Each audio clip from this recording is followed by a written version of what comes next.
So simple सा topic start नहीं हुआ था. सो what is constructor, Kalyani? Constructor is a class. Constructor it is a class? नहीं, Constructor is a class. थोड़ा गलत हो गया. Same as a class. हाँ,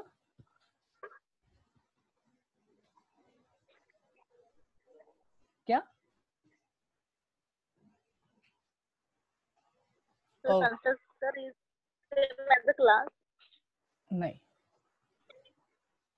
शिवानी, और ऐसा क्यों लग रहा है मेरे को कि मैं वाइवा वाइवा ले रहा हूँ यार? बेसिक मैं उस दिन तो पढ़ाया था, हमने तो बोला भी था कि लिख के रखो उसको. Okay, Yogeshwari, what is constructor? हाँ शिवानी बोलो.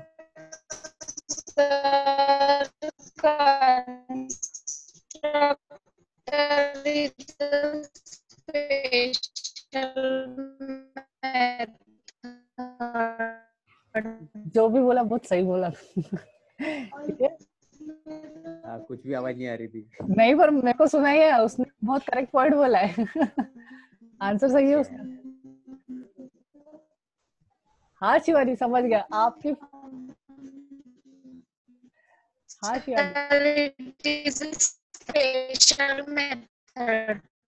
हाँ शिवानी करेक्ट है, करेक्ट है. सुनाई दिया, वॉइस आया. सही है. अभी आया. आपके दिल की आवाज हमारे दिल तक पहुंच गई. Okay Yogeshwari. And it is used to initialize the object. बहुत बढ़िया, बहुत बढ़िया. नेटवर्क भले ही कमजोर है पर लड़की पढ़ रही है. ओके योगेश्वरी, योगेश्वरी की टर्न है. व्हाट इज योगेश्वरी, क्या बोला उसने? कंस्ट्रक्टर इनिशियलाइज करता ऑब्जेक्ट. कंस्ट्रक्टर इनिशियलाइज करता है ऑब्जेक्ट को, और कंस्ट्रक्टर और क्लास का नेम इक्वल रहता है. बहुत बढ़िया. और कंस्ट्रक्टर जो है उसमें पैरामीटराइज्ड वगैरह, मतलब उसके सब टाइप है. टाइप्स नहीं. हाँ टाइप है. टाइप है. कितने टाइप है? जो आर्गुमेंट लेते हैं, एक डिफॉल्ट, एक हाँ. पैरामीटराइज्ड. हाँ, टोटली कितने टाइप के कंस्ट्रक्टर होते हैं? 4. हाँ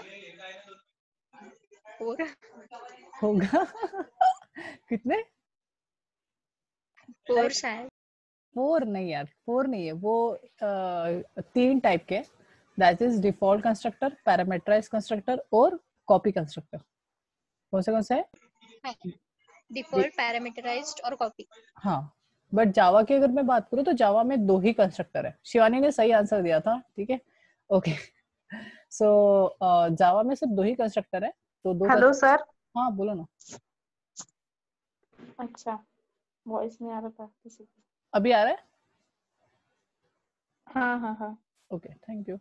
सो कंस्ट्रक्टर के एक्चुअली 3 टाइप है, बट जावा में सिर्फ 2 ही टाइप अवेलेबल है. तो किसी ने भी पूछा आपको कंस्ट्रक्टर, तो कंस्ट्रक्टर के 3 टाइप होते हैं. सो कौन से 3 टाइप है? First is default constructor, second is parameterized constructor and third one is your copy constructor. अगर मैं जावा की बात करूं तो जावा में सिर्फ और सिर्फ 2 ही कंस्ट्रक्टर अवेलेबल है. एक है डिफॉल्ट कंस्ट्रक्टर और एक है parameterized constructor. So second question मेरा ये आता है कि what is default constructor and what is the use of default constructor?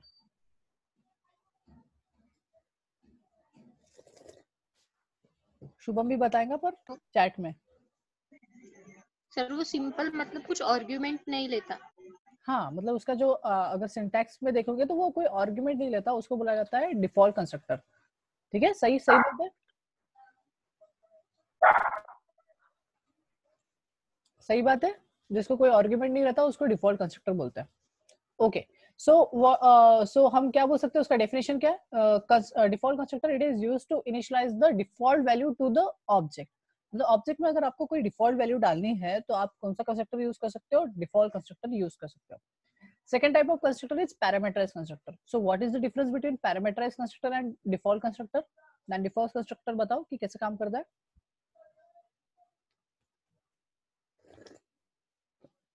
हाँ योगेश्वरी बताओ. So पैरामीटराइज्ड में वो आर्गुमेंट्स लेगा जो कि डिफॉल्ट में नहीं होगी कुछ. तो वही अपन आर्गुमेंट्स मतलब उसके अंदर, कंस्ट्रक्टर के अंदर यूज कर सकते हैं.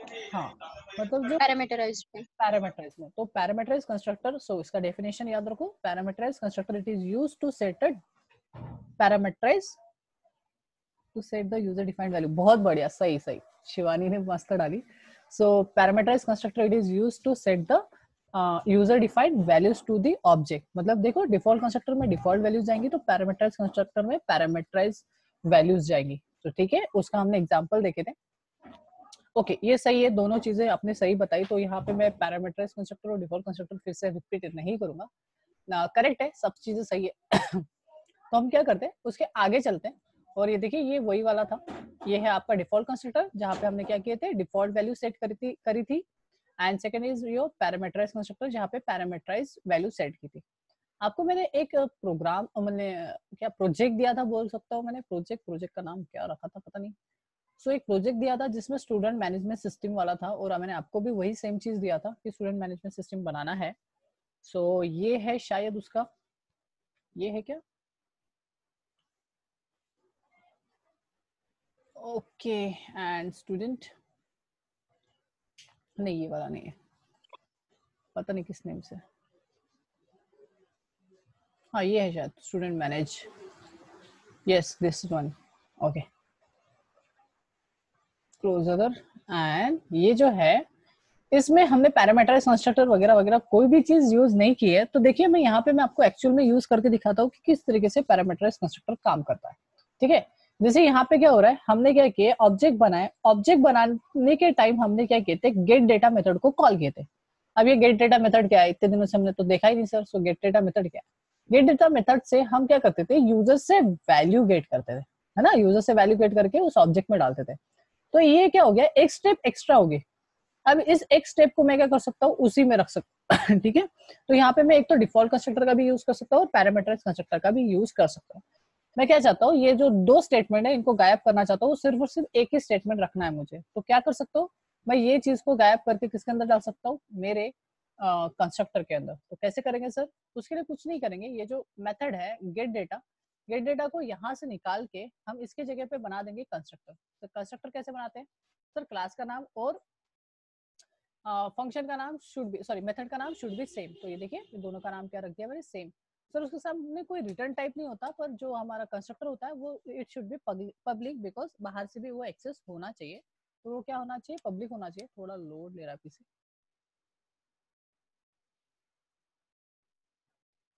शिवानी करेक्ट आंसर है आपका, और प्राइवेट डाला करो, बाकी लोग पढ़ लेते फिर।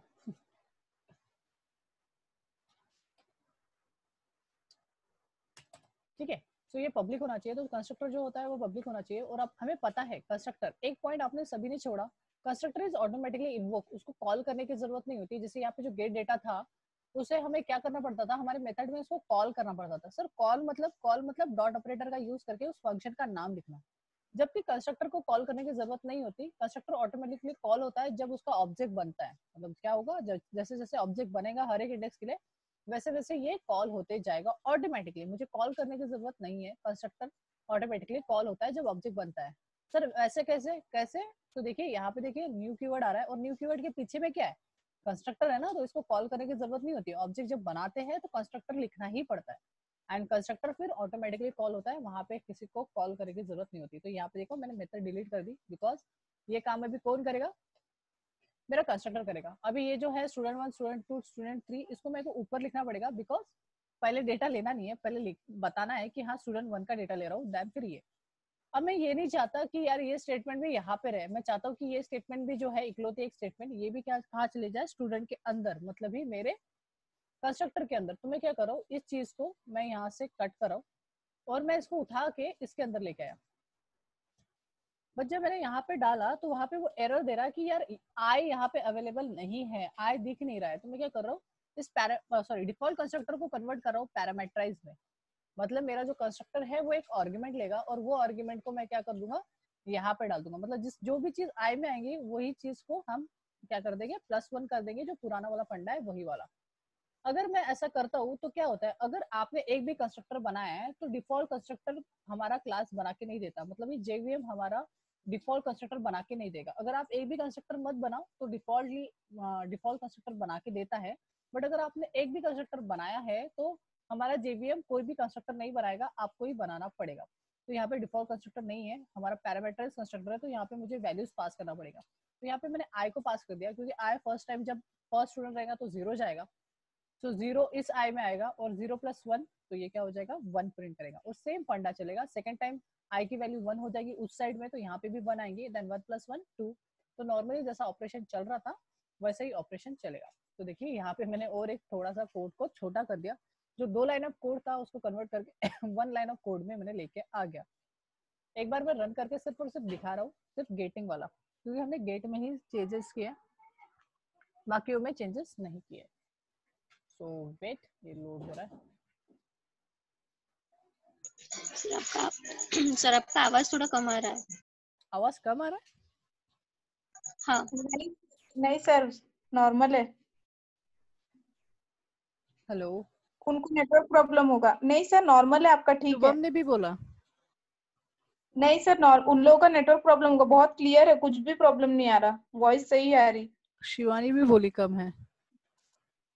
पूरा क्लियर आ रहा सर मुझे तो। ओके, माइक टेस्टिंग करते हैं। माइक टेस्टिंग 1 2 3 क्लियर है बट वॉइस लो है। ओके, वॉइस लो है। 1 सेकेंड, सिस्टम से तो लो नहीं है, सिस्टम से फुल है यार। 1 सेकेंड। हाँ सर, अभी आ रहा बराबर। अभी बराबर है, कोई प्रॉब्लम?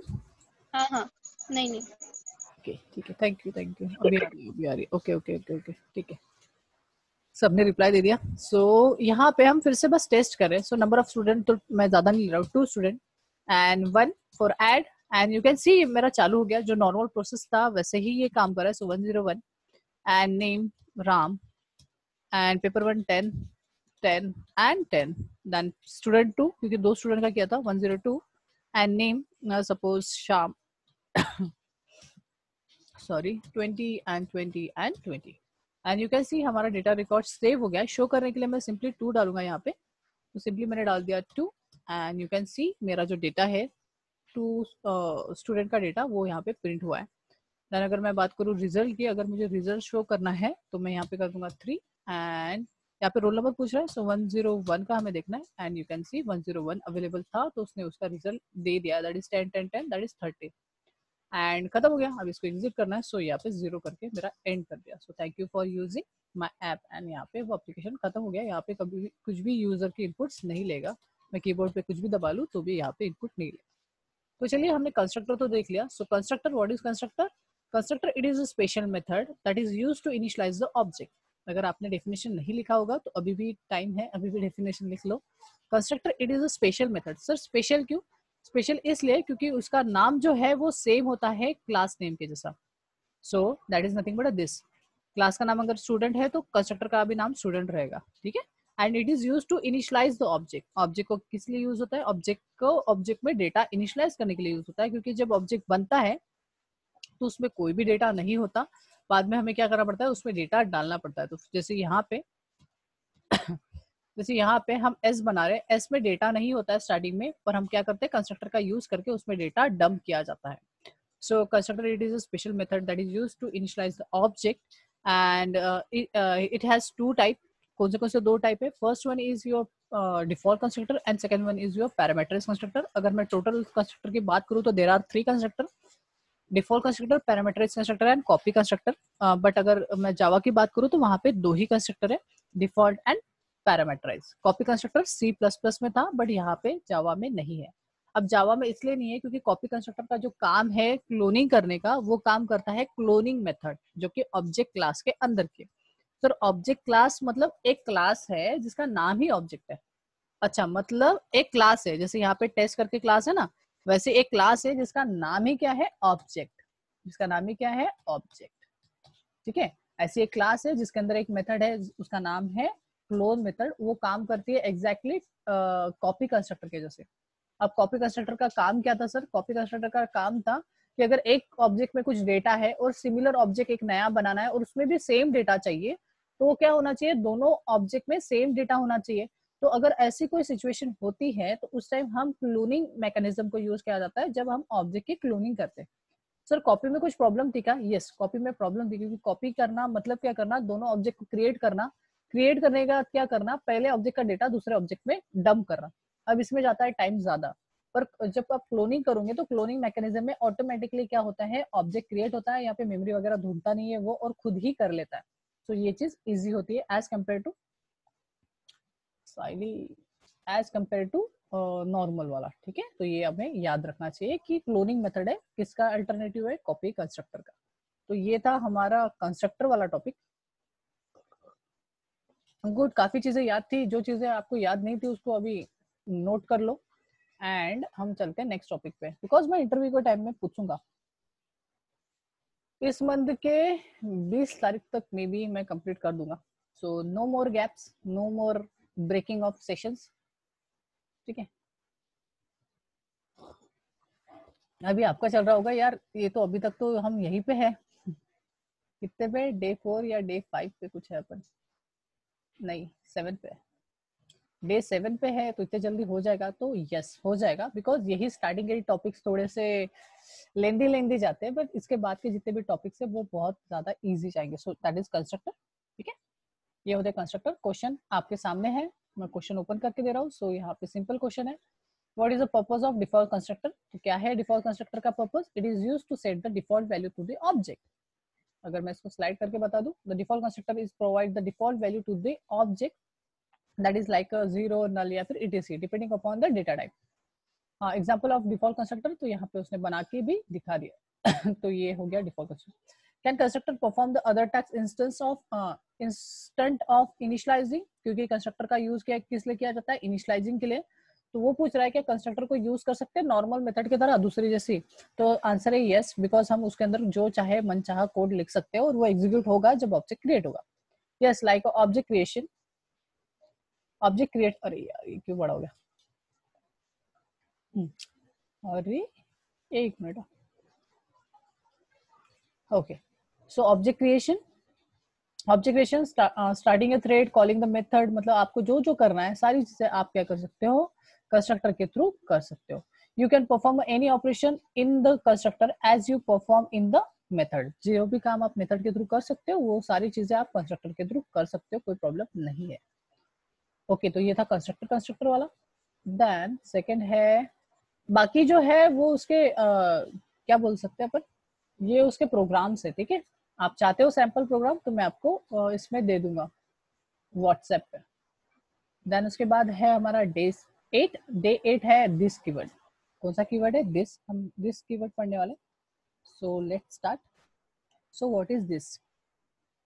दिस का मीनिंग होता है करंट क्लास का ऑब्जेक्ट। दिस का क्या मीनिंग है? करंट क्लास का ऑब्जेक्ट। तो ये मैं हटा देता हूँ एंड हम पढ़ते हैं। काफी ज्यादा बड़ा बड़ा हो रहा है ना, सो मैं इसको थोड़ा सा फुल स्क्रीन कर रहा हूँ। ओके, थोड़ा चीजें मैं थोड़े नीचे नीचे लेके आ रहा हूँ जिससे आपको एक प्रॉपर रीडिंग एबिलिटी मिलेगी, रीडेबिलिटी मिलेगी। सो एंड एक लाइन में भी आ जाएगा। ओके ठीक है, बट ठीक है, ये तो ठीक था ना। तो ओके, मैंने चैट बॉक्स वगैरह बंद किया है। सो अगर किसी को बात करनी है तो मेरे को ये करना, वॉइस वाला। ठीक है, ओके, सो चलो पढ़ते हैं। तो what is this keyword? This is a keyword that perform to the object of class. This क्या है? This keyword it is refer to the object of class. अब ये एक्चुअल में क्या होता है? ये करंट क्लास का ऑब्जेक्ट होता है। ये क्या होता है? This keyword is nothing but a current class object. चलो सबसे पहले ये चीज हम समझ लेते हैं कि करंट क्लास का ऑब्जेक्ट क्या होता है। ओके, यहाँ पे मैं क्लास प्रोजेक्ट ही बना लेता हूँ। माय दिस करके मैंने एक प्रोजेक्ट बनाया एंड नेक्स्ट एंड फिनिश।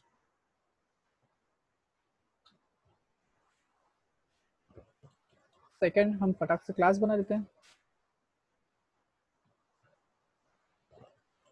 हाँ, क्लास, और यहाँ पे मैं क्लास बना रहा हूँ। सपोज क्या ही बनाऊँ, चलो वही बना देता हूँ, स्टूडेंट, बिकॉज इतने बार बना चुके हैं कि हमें अभी उसका लर्न हो गया है क्या डेटा मेंबर रहेगा, क्या क्या रहेगा। सो यहाँ पे मैंने एक स्टूडेंट करके एक बना दिया। ओके, ये सही है। अभी हम क्या करते हैं, और एक चीज बना देते हैं हमारे, और एक चीज। तो और एक क्लास का नाम क्या होता है? Test class. तो यहाँ पे टेस्ट क्लास क्यों होती है, क्योंकि जिसमें एक मेन मेथड रहेंगे और जहाँ से प्रोग्राम एग्जीक्यूट होना स्टार्ट हो, स्टार्टिंग पॉइंट बोल सकते हो। तो जो टेस्ट है ये मेरा स्टार्टिंग पॉइंट है और ये मेरा एक्चुअल लॉजिक रहेगा इसमें, ठीक है। तो यहाँ पे हमें डेटा मेंबर बताया, तो फटफट हम डेटा मेंबर लिख लेते हैं। Int suppose roll, then name जो है वो स्ट्रिंग में रहेगा तो एस कैपिटल होना चाहिए, स्ट्रिंग नेम, देन बस रिजल्ट ले रहा हूँ, ज्यादा डेटा मेंबर नहीं लूंगा। सो डबल एंड वहां पे ले लेंगे रिजल्ट, ठीक है। ये 3 डेटा मेंबर ले लिए। अभी यहाँ पे बनेंगे फंक्शंस, 2 फंक्शन बनेंगे। अभी सेट करना डेटा तो सेट डेटा, उसमें अगर वैल्यूज आपको सेट करना है सेट डेटा, एंड गेट करना है उसमें से वैल्यू निकालना है तो गेट डेटा करके 2 मेथड बना देंगे। या फिर शो या फिर पुट एंड शो भी बना सकते हो, जो आपको मन चाहे वो ऐसी मेथड बना सकते हो। सो शो करना है तो गेट करना है डेटा तो गेट डेटा, ऐसी 2 मेथड मैंने बता दी, ठीक है। अरे इनकम्प्लीट मेथड, हाँ ओके। तो ये मैंने बॉडी दे दी, अभी तक उसमें कोई कोड नहीं लिखा, ओके। सबसे पहले तो हम समझ लेते हैं कि मैं क्या बात कर रहा हूँ। करंट क्लास का ऑब्जेक्ट, करंट मतलब अभी करंट क्लास कौन सी है, कौन से क्लास के अंदर हूँ मैं। करंट क्लास अभी फिलहाल में है, फिलहाल के केस में स्टूडेंट जो है ये मेरी करंट क्लास है, प्रेजेंट क्लास है, क्योंकि ये जो क्लास है, क्योंकि ये जो क्लास है इस क्लास के अंदर हूं मैं, तो इसी को क्या बोलेंगे, करंट क्लास या फिर प्रेजेंट क्लास, ठीक है। क्योंकि अभी के फिलहाल के केस में मैं इस क्लास को ओपन करके हूँ, तो ये मेरी करंट क्लास होती है। अगर मैं सेम क्लास के अंदर सेम क्लास का ऑब्जेक्ट बनाऊं, क्या बोल रहा हूं मैं, सेम क्लास के अंदर सेम क्लास का ऑब्जेक्ट बनाऊं तो उसको बोला जाता है करंट क्लास ऑब्जेक्ट। तो सर ऐसे भी कर सकते क्या, हाँ हम सेम क्लास के अंदर खुद का ऑब्जेक्ट भी बना सकते हैं। तो ये क्यों बनाया जाता है, ये बनाया जाता है कोई भी चीज को कॉल करने के लिए। फॉर एग्जांपल सपोज इसके अंदर मैं कुछ लिख लेता हूँ सिस आउट, एंड इसके अंदर ले दिया हेलो वर्ल्ड, ओके। इसके अंदर मैंने क्या लिख दिया, हेलो वर्ल्ड, सेव कर दिया, ठीक है। अब मैंने क्या किया, इसका ऑब्जेक्ट बनाया, और हमें पता है ऑब्जेक्ट डॉट करके हम क्या कर सकते हैं, उसके अंदर की क्लास के अंदर जो भी कुछ लिखा है उन चीजों को कॉल कर सकते हैं। देखिए मैं गेट डेटा मेथड को मैंने क्या कर दिया, कॉल कर दिया। तो देखिए मैंने क्या किया, करंट क्लास का ऑब्जेक्ट बनाया और ऑब्जेक्ट बना के उस मेथड को कॉल किया। ऐसे तो किया जाता है, ऑब्जेक्ट बनाया जाता है और कॉल किया जाता है। अब हाँ ये चीजें हम करते हैं टेस्ट क्लास में, पर कभी कभी क्या होता है हमें करंट क्लास के अंदर ही हमें क्या करना पड़ता है, कोई कुछ मेथड को कॉल करना पड़ता है। तो उस टाइम क्या करना पड़ेगा, ऑब्जेक्ट बनाना पड़ेगा। तो उन्होंने बोला ये ऑब्जेक्ट बनाने की जरूरत नहीं है, क्योंकि क्लास के अंदर जो भी कुछ डिक्लेयर्ड है उसको ऑब्जेक्ट बनाए बिना तो कॉल नहीं कर सकते, ये करेक्ट है। बट आप ये चीज मत बनाओ, इसके अल्टरनेटिव आप क्या यूज कर सकते हो, दिस, सिंपली क्या यूज कर सकते हो, दिस। तो मतलब दिस जो है करंट क्लास का ऑब्जेक्ट है, मतलब अभी भी नहीं समझा। सो यहाँ पे S1 ना क्रिएट करते हुए डायरेक्टली मैं क्या लिख दूंगा, दिस डॉट, क्या लिख दूंगा, दिस डॉट गेट डेटा। तो इसका मीनिंग भी वही है और इसका मीनिंग भी वही है। अब ये इतना बड़ा ना करते हुए आप सिर्फ और सिर्फ क्या लिख सकते हो, दिस डॉट गेट डेटा। तो दिस क्या है, this is nothing but a current class object. What is this, this is nothing but a current class object. So one more time, what is this? This is nothing but a current class object. current मतलब इसका, ना ही इसका, ये अलग class है तो ये current class नहीं होंगी। सर अगर मेरे को टेस्ट क्लास का ऑब्जेक्ट बनाना है तो ओके, टेस्ट क्लास का ऑब्जेक्ट बनाना है, ओके। यहाँ पे एक मेथड बना रहा हूँ मैं इसके अंदर, ठीक है। मेन मेथड के अंदर नहीं बना रहा हूँ, ठीक है, क्योंकि मेन मेथड किसी के क्या बोल सकते हैं, किसी की जहागीर नहीं होती है ना। मैंने पहले से बताऊं स्टैटिक जो मेथड है, मेन मेथड, वो किसी की जहागीर नहीं है, मतलब बाप की जायदाद नहीं है, ठीक है। सो हमें एक मेथड बनानी पड़ेगी, माय फन ले लेता हूँ, एंड इसके अंदर भी मैं अगर बना के दिखाऊं, अगर टेस्ट क्लास का ऑब्जेक्ट, तो करंट क्लास कौन सी है, अभी फिलहाल की कंडीशन में करंट क्लास जो है वो टेस्ट है। तो टेस्ट का टी बनाया है ना, बहुत बढ़िया, टेस्ट का टी बनाया एंड हमने क्या कर दिया, उसका ऑब्जेक्ट क्रिएट किया है ना। और जो भी मेथड वगैरह डेटा मेंबर है उसको मैं कॉल कर सकता हूँ मेरे टी ऑब्जेक्ट से।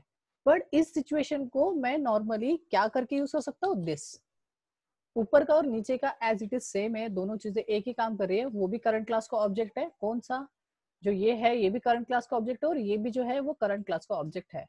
बस जो दिस है वो सिर्फ और सिर्फ मेथड के साथ चलता है, पूरी जितनी भी मेथड्स वगैरह सारी चीजें रहेंगी उनके अंदर चलेगा। बस मेन मेथड के अंदर आप दिस नहीं लिख सकते। तो ऐसा क्यों, क्योंकि मेन मेथड स्टैटिक टाइप की है, तो यहाँ पे दिस नहीं चलता, ठीक है। हाँ हालांकि आप इसके अंदर यूज कर सकते हो, जैसे फॉर एग्जाम्पल मैं कुछ डेटा मेंबर ले लेता हूँ ए, एंड उसमें डाल दिया सपोज 20, ठीक है। तो मैं टी डॉट ए भी कॉल कर सकता हूँ या फिर दिस डॉट ए भी कॉल कर सकता हूँ, ये चलेगा, ठीक है, ये चलेगा, ये कोई प्रॉब्लम नहीं है। क्या हो गया,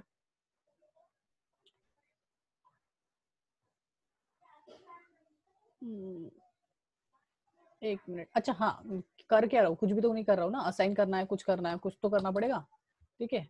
तो ये या फिर प्रिंट वेंट करना पड़ेगा, क्योंकि ऐसा लिख के क्या करेंगे ना, वो बोल रहा है कि ऐसा तो है पर प्रिंट करना है, क्या करना है, क्या कुछ तो बताओ। तो यहाँ पे क्या करते हैं, उसको प्रिंट करना है तो सिस आउट में भी डाल सकते हो, या फिर रीअसाइन। रीअसाइन तो करेंगे नहीं क्योंकि पहले से उसमें डेटा है। तो मेरे को अगर ए की वैल्यू को प्रिंट करना है तो मैं क्या कर दिया, दिस डॉट ए, तो जो भी ए के अंदर की वैल्यू रहेगी वो प्रिंट हो जाएगी, ठीक है। मतलब करंट क्लास के अंदर की चीजों को अगर कॉल करना है तो हम उसका ऑब्जेक्ट इतना बड़ा बड़ा नहीं बनाएंगे। इतना बड़ा बड़ा बनाने से अच्छा मैं क्या कर सकता हूँ, करंट क्लास की चीजों को डिनोट करने के लिए हम यूज कर सकते हैं दिस कीवर्ड, क्योंकि दिस कीवर्ड के यूज करके हम करंट क्लास का ऑब्जेक्ट बना सकते हैं। तो इतना बड़ा ना लिखते हुए हम क्या लिखेंगे, सिर्फ और सिर्फ दिस। चलिए फिर से एक बार समझते हैं। मेन मेथड में नहीं, मेन मेथड में वैसा यूज नहीं होता। सेट करते हैं, ओके। तो एक बार मैं आपको कॉल करके भी दिखा देता हूँ, जैसे मैं कर रहा हूँ माय फन। तो okay, my fun directly call नहीं कर सकते, राइट, बिकॉज टेस्ट क्लास का है, तो टेस्ट क्लास का मेरे को कुछ बनाना पड़ेगा। यहाँ पे दिस नहीं यूज कर सकते सर, यहाँ पे भी दिस करके देखो तो। चलो मैं दिखा देता हूँ। सपोज मैं यहाँ पे कर रहा हूँ दिस डॉट, डायरेक्टली क्या करो, माय फन को कॉल करो। सो यू कैन सी यहाँ पे मेथड ही नहीं दिखा रहा, बिकॉज मेन मेथड के अंदर दिस कीवर्ड काम नहीं करता, क्योंकि मेन मेथड किसी की जागीर नहीं है। जैसे मैंने बोला, वो इंडिविजुअल चलती है, वो मेथड किसी क्लास के अंदर है तो उस क्लास का मेंबर है, ऐसा नहीं होता, ठीक है। बाकी जो नॉर्मल मेथड होती है उसके अंदर आप कर सकते हो, ठीक है।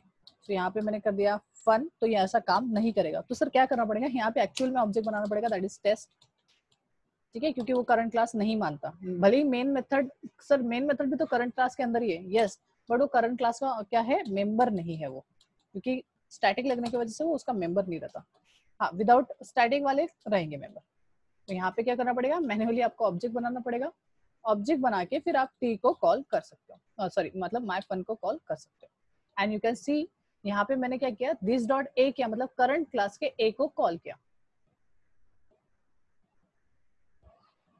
अब यहाँ पे कंफ्यूजन ये होता है, रुक जाओ मैं दिखा देता हूँ, ठीक है। देखिए 20 प्रिंट हुआ, बिकॉज मैंने दिस डॉट ए प्रिंट किया था और ए में हमने क्या ही डाले थे, ए में बस 20 डाले थे, इसलिए 20 ही प्रिंट हुआ। फिर से एक बार देख लो भले,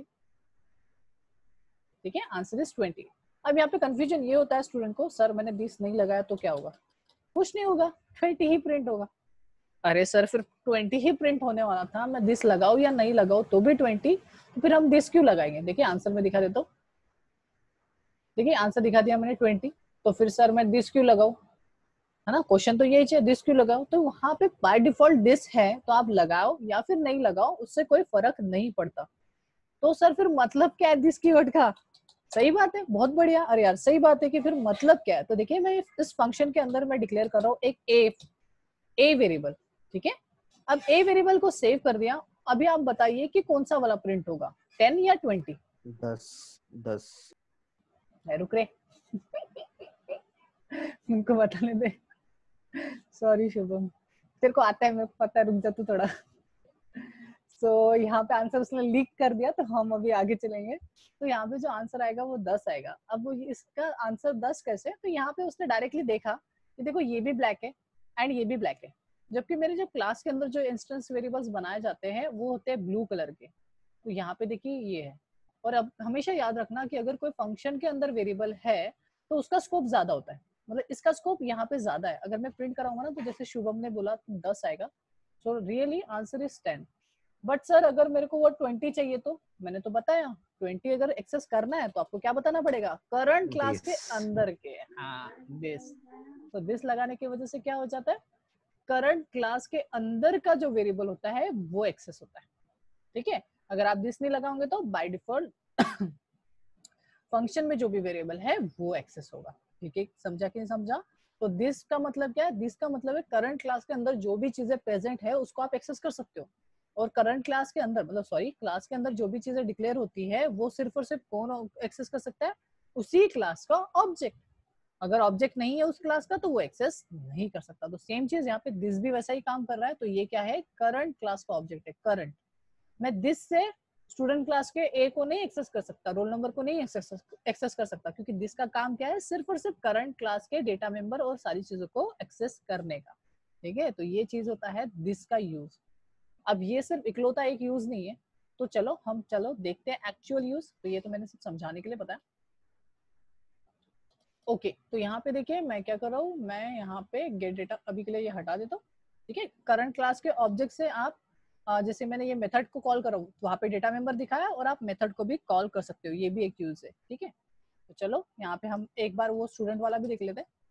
student S equals to new and student student S dot get data था, गेट डेटा में गेट डेटा था कि शो सेट डेटा था, सेट डेटा में गेट डेटा का अपने कॉल किया है और दिस लगाया। और यहाँ पे भी वैसा ही है, यहाँ पे भी वैसा है, अगर मैं दिस नहीं भी लगाऊंगा तो भी चलेगा। तो सर फिर दिस लगाए क्या? हाँ, बाय डिफॉल्ट वहां पे दिस लगाए, आप लिखो या ना लिखो वहां पे बाय डिफॉल्ट दिस लगा होता है। आप लिख भी दोगे तो भी कोई प्रॉब्लम नहीं जाएगा, आप नहीं भी लिखोगे तो भी जेवीएम लगा देगा, आपको लगाने की जरूरत नहीं है, ठीक है। तो यहाँ पे सिंपली सेव करो एंड रन करो। सो गेट सेट डेटा है, sorry, set data and save and you can see hello world आपको प्रिंट होते हुए दिखेगा क्योंकि मैंने set data में get data का कॉल किया है। you can see set data method के अंदर this dot get data method को कॉल किया है। तो इसी का मतलब क्या है, मैंने this dot get data method को कॉल किया है। यस, ओके, तो ये तो सही है। अभी चलते हैं नेक्स्ट जो मेन चीज है। अरे यार साइड बाय साइड नहीं दिखना है मेरे को। ओके, तो हम चलते हैं मेन चीज पे। तो यहाँ पे मैं क्या करूँ, यहाँ पे मैं बना रहा हूँ हमारा कंस्ट्रक्टर, क्योंकि आपको पता है सेट डेटा बनाने से अच्छा हम क्या कर सकते हैं, कंस्ट्रक्टर का यूज करके हम उसको वैल्यू को इनिशियलाइज कर सकते हैं। पैरामीटराइज कंस्ट्रक्टर हम बनाते हैं, तो चलिए हम बनाते हैं पैरामीटराइज कंस्ट्रक्टर। यहाँ पे कर दिया मैंने स्टूडेंट एंड यहाँ पे पैरामीटराइज कंस्ट्रक्टर बना रहा हूँ। सो इंट आर, रोल नंबर के लिए आर ले रहा हूँ, देन स्ट्रिंग है नेम, सो एन ले लेते हैं नेम के लिए, एंड रिजल्ट है सो DOU डबल रिजल्ट की जगह पे ले लेता हूँ आर, तो आर पहले से ही है, सो R1 ले लेते हैं। सो R1 मतलब रिजल्ट है, या फिर RE डाल देता हूँ, दैट इज RE मतलब रिजल्ट। ओके, एंड यहाँ पे मैं क्या करूंगा, जो भी डेटा R में आएगा उसको मैं असाइन कर दूंगा रोल में। सो यहाँ पे करेंगे roll equals to R, because जो भी डेटा R में आएगा एज आर्गुमेंट उसको मैं असाइन कर दूंगा रोल में। और आप देख रहे हो यहाँ पे कलर जो है रोल का वो ब्लू है, बिकॉज वो डेटा मेंबर है, एंड आर जो है वो पैरामीटर है, ठीक है, ये पैरामीटर है। ओके, तो जो भी डेटा वहां पे आएगा वो उसमें असाइन हो जाएगा। सेम चीज हम नेम के लिए भी करेंगे। सो नेम में जो डेटा आएगा वो आएगा एन से, गुड, एंड जो भी डेटा रिजल्ट में आएगा वो आएगा RE से। सो हम यहाँ पे ले लेते हैं रिजल्ट एंड इक्वल्स टू करके RE कर देते। ओके, सेव कर दे। यहाँ पे मैं चाहता हूँ जो भी डेटा मैंने डाला है उन डेटा को मैं प्रिंट करूँ। सो रोल एंड प्लस करके हम डाल देंगे roll, then plus, then double quote space name, then space, और मैं यहाँ पे नेम को प्रिंट करा दूंगा। तो ये जो है अभी सभी ब्लू ब्लू दिख रहा है, तो इसके जगह पे वैल्यू प्रिंट होंगी, ये डायरेक्टली प्रिंट होगा, ठीक है। तो ये हो गया, ये सीधा के सीधा प्रिंट होके आने वाला है, ठीक है। तो यहाँ पे मैं थोड़ा चेंज कर देता हूँ। तो ये रोल हो गया, नेम हो गया, तो यहाँ पे भी नेम थोड़ा कैपिटल कर देता हूँ। तो ये मेरा डायरेक्टली प्रिंट होने वाला डेटा है, एंड इक्वल्स टू करके एक्चुअल डेटा प्रिंट होगा जो भी हम डेटा मेंबर में पास करेंगे, मतलब एज ए पैरामीटर पास करेंगे। देन है रिजल्ट,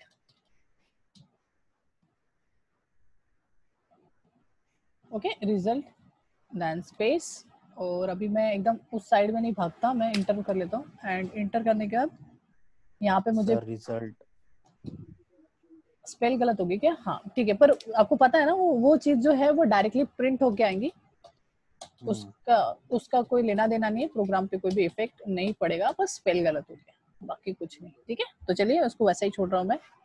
तो ये हो गया हमारा क्या, प्रिंटिंग स्टेटमेंट, ठीक है। अब इसको सेव करते हैं, और लेस देन 1 मिनट का टाइम बचा है, सो डोंट वरी, मैं फिर से एक बार करूंगा। यहाँ पे हम क्या करेंगे, स्टूडेंट का ऑब्जेक्ट बनाएंगे, बट इस बार हमने पैरामीटराइज कंस्ट्रक्टर बनाया, तो मुझे क्या करना पड़ेगा, ये 3 पैरामीटर्स को पास करना पड़ेगा जब हम ऑब्जेक्ट बनाएंगे। So roll number, comma, name, and you know that name Ram ही रहने वाला है, and marks, so 88.3% डाल दिए उसके रिजल्ट। और सेट तो नहीं है अभी हमारे पास मेथड, पर गेट डेटा है जिससे हम डेटा शो कर सकते हैं। सो gate data and save, and you can सी यहाँ पे हम रन करके एक बार देख लेते हैं। यहाँ पे आ रहा है roll number equals to 101, name equals to Ram, and result equals to 88.3। अब ये था बेसिक। इसके बाद मैं एक्चुअली दिस कीवर्ड का बताऊंगा, अभी तक इसमें कोई भी दिस कीवर्ड नहीं है, बट यहाँ पे आपको पता है by default this dot roll